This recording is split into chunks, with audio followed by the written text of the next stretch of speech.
जय माता दी समस्त को देवांजलि कुकिंग चैनल को बहुत बहुत स्वागत। सांग मैंने आपण मैंने तो सब मकर संक्रांति रे मकर चाउल निहाती बनाऊे। आज मुझे सहित मकर खीरी रेसिपी शेयर करी। बनैबा बहुत सहज आ गोटे किना खाईदे पूरा दिन सारा भोक लगनी। चलतु ताहले भिडियो पूरा लास्ट पर्यंत देखंतु। आउ भिडियो स्टार्ट करिवार पूर्व आपण मैंने जदि चैनल नुआ अच्छा ना चैनल को प्लीज सब्सक्राइब कर दिंतु। एभलिया नुआ नुआ टेस्टी टेस्टी रेसिपी देखापी। चलतु ताहले स्टार्ट करिबा। प्रथमे आम कढ़ई गरम करनवा। आपण कढ़ई जगार प्रेसर कुकर नहीं पारे। तापर एथिरे देदबा गोटे बड़ चामच घी। घी भलसे मेल्ट हो आसिले आम एथिरे अध कप खंडे चाउल देदबा। मुझा जो खीरी चाउल आसे से चाउल नहीं आप बासमती चाउल नहीं पारे किंबा जदि नाही खाली अरुआ चाउल नहीं पारे। ताकू एबे आम किछि समय पर्यंत भाजी नबा। टिके जस्ट नाली पड़िले आम एथिरे देदबा क्षीर।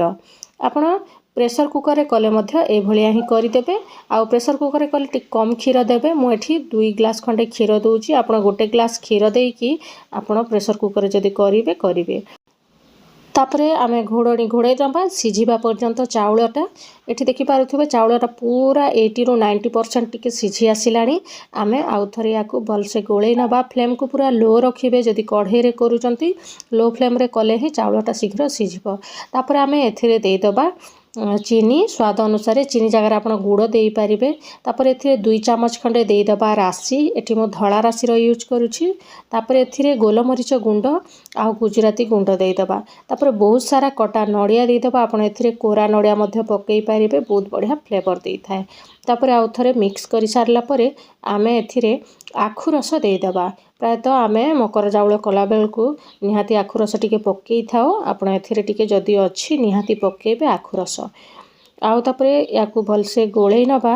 आउ फ्लेम को पूरा लो रखिकी आउ थरे आमे घोड़नी घोड़े दबा। टिके सब खीरी सहित ठीक रे सीझी पारिबो।